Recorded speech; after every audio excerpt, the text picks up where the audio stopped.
Jesus is Lord. God is an all-consuming fire, burning my way up. One. Hello, brothers and sisters. Welcome back to our Red Letter Study as we look at the parables. And today, I have a very fascinating and difficult one for you. One that has troubled me in my studies, and you've probably been left with a couple of questions as well. It's not the parable itself, is what application Jesus gives to it. And that's already interesting because many of the parables, Jesus does kind of a mic drop. He gives a parable and then just walks away. There's just a few where he explains them to the disciples, and very few where he actually takes the time within the parable to explain it right then and there to the people. He does that for this one. Like I said, it's one of these applications and explanation that kind of leaves us scratching our head saying, is he saying we can earn our way into heaven? That we can buy our way into heaven? What? You'll see what I mean. It starts this way.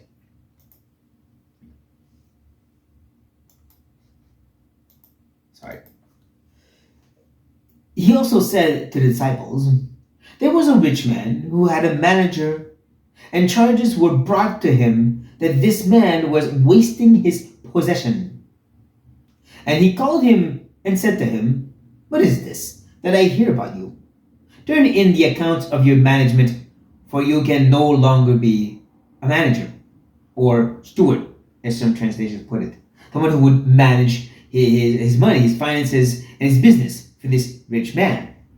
The one thing that should strike us is that this rich man gets information, but it doesn't really seem that he does any kind of investigation, tries to get proof, evidence. He doesn't give a chance to the guy to defend himself.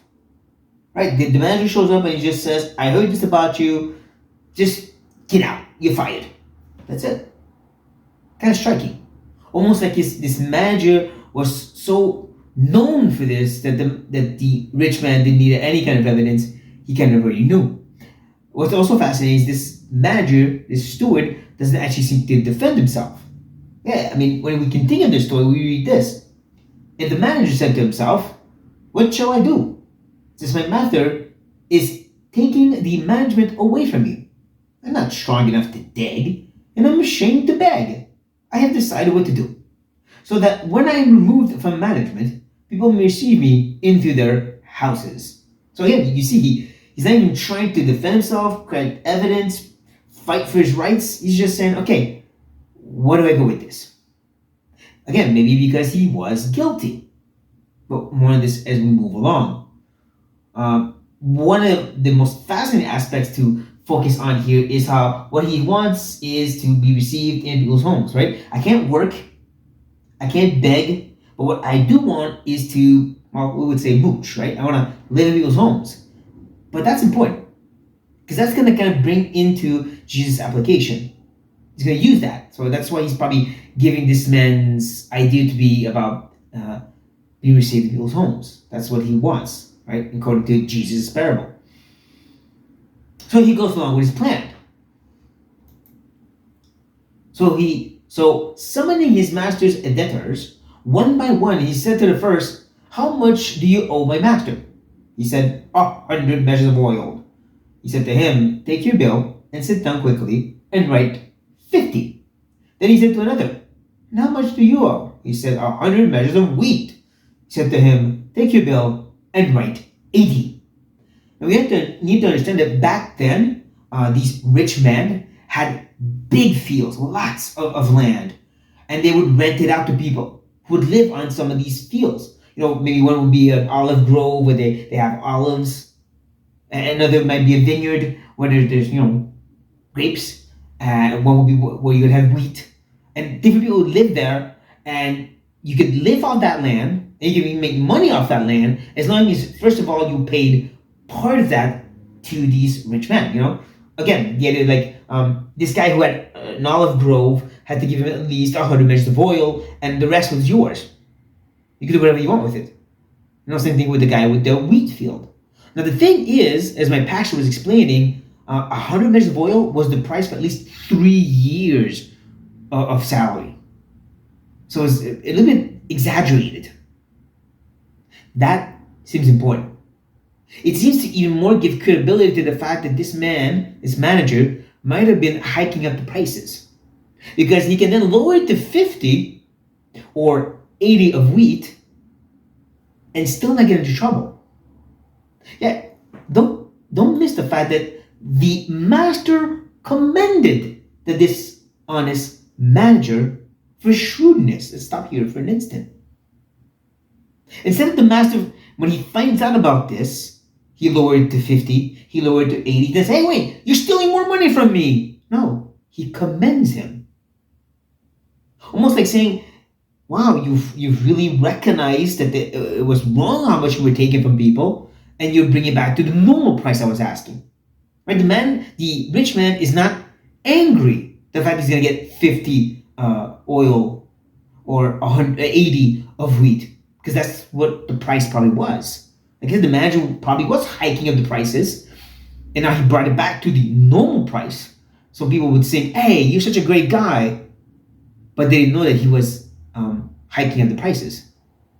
This, the master commends, right? This Jesus calls being shrewd or clever. He even continues by saying, for the sons of this world, right, like the manager, are more shrewd in dealing with their own generation than the sons of light. Realize the sons of light are the followers of Yahweh, right? The children of the Most High God. At the moment where Jesus is there, it's focused on the Israelite people who are faithful to God. Or also the disciples of Jesus that will follow him all the way to the cross, like we have done, right? In a sense. But again, sons of light are the children of God. He says, it's fascinating how the children of this world, or the children of the devil, seem to be more shrewd, more clever. And he's saying that as if commanding them and kind of, well, disrespecting the sons of light, right? You guys aren't as shrewd as them, as clever as them. It gets even weirder because he continues and really applies the parable by saying, I tell you, right? Here's the application. Here's how you should understand this parable. Make friends for yourselves by means of unrighteous wealth. Now, right here, we should stretch our head, wash out our ears, and say, wait a second, did Jesus just say that? Now, take note of what he is saying. Make friends. He doesn't say buy people. Use your money to put them in your pocket. No, make friends. That's relationship talk. Now, what might get to us, what bugs us maybe, is the unrighteousness. Right? Unrighteous wealth seems nasty. Most probably he's referring to the fact that the money itself, the weight itself, because it's from the world, right? The government issues money. The government's given system in which we live brought forth the idea of wealth and money and all these things. So in that sense, it's unrighteous. It's not necessarily to the honor of God. It just is. Because this money can be used to do bad stuff and good stuff. I believe that's what he's getting by calling it unrighteous wealth. In other words, he's calling it worldly wealth because it is in the world. It is a system that exists within this world. God didn't invent this idea. Right? God gives. God is gracious. This is buying with money is the idea from this fallen world. And Jesus will be saying, use that, again, to make friends, not buy friends. Make friends. Build a relationship. And he explains why. So that, here's the purpose. When it fails, when the world fails, when riches and wealth fails, when these friends of yours realize how this world is vanity of vanities, they may receive you into the eternal dwellings. So yeah, this is not you'll buy your way into their homes like the manager was doing. He was the negative version, but saying there's a positive version. Make friends. Make friends, and these friends that you will win to Christ, that will bring to the cross to be saved, well, when you enter into heaven, when you meet up with God, they'll be all there waiting for you, rejoicing because you were part of the process that brought them into the kingdom. By the way, you made friends. In other words, this is a parable that tells us You see the way the world acts with its money and being clever, you need to do that for the kingdom of God. Use the riches that exist in this world, but do it for the kingdom of God. This is a very palpable parable that hits home, right? It really strikes at our hearts because we like to use our money wisely, yes. We like to have nice budgets and think of the future, but it's always usually focused on us, right? My little family, my little projects. Just be wise with that money. We like the parable, proverbs that talk about how to use our money wisely about ourselves. But if Jesus said, no, invest in the kingdom. And this doesn't just mean give to missionaries and give to the church, which could include it. But it's really about, are you showing generosity? Are you showing how you have no attachment to money in a way that the people around you will see and want to know why? And you can point them to the cross. Is that the way you're using your wealth that God has given you? Is it really in a way that helps to reach the lost? Should provoke thought in us, questions. Because again, we could be good to give money to missionaries and organizations and then leave a nice big chunk for myself. I budget it well. I pay myself some stuff. I don't exaggerate. I give to the church. Are you being shrewd with all that money?